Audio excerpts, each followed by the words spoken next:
جگہ ہے جہاں پہ ابراہیم ہجری کے لیے قبرستان کے لیے پتھر. دوستو یہاں ایک زمانہ تھا کہ ابراہیم ہجری کے جو قبرستان ہے تو قبروں کے لیے جب یہ سلیپر وغیرہ سلپ نہیں تھے تو یہاں سے آتے تھے لوگ پتھر نکالنے کے لیے، اور یہاں کے ان کے وہ جان پہچان والے لوگ ہوتے تھے تو ان سے صلاح مشورہ کر کے پھر یہاں سے گاڑی لے کے آتے تھے، بھر کے لے کر جاتے تھے.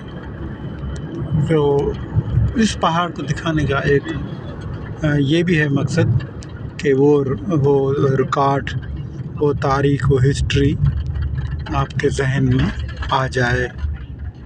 تو اس وجہ سے یہ ایک راستہ ہے جو سنیری کا، یہاں سے سنیری بندر مشہور ہے، نام بھی سنا ہوگا آپ لوگوں نے. تو یہاں سے ان کا راستہ کا رخ ہے، یہاں سے جاتا ہے. تو یہ کہیں آپ کو شاید نظر آ رہے ہوں گے پہاڑ ہیں،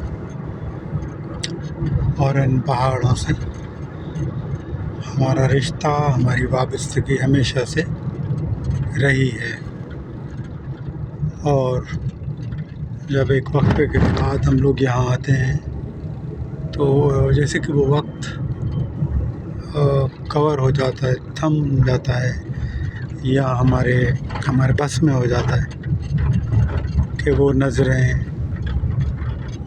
جو ان پہاڑوں سے دو چار ہوئی تھی آج پھر ہو رہی ہے.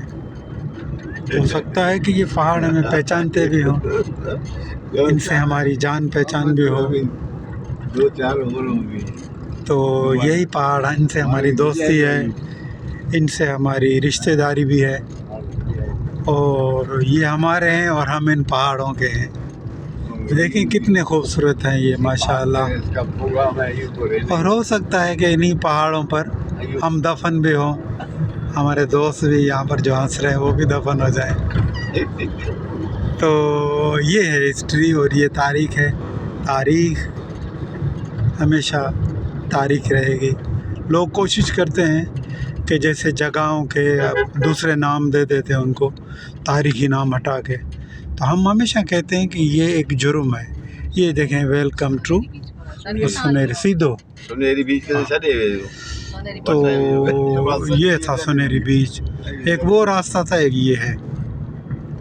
شکریہ.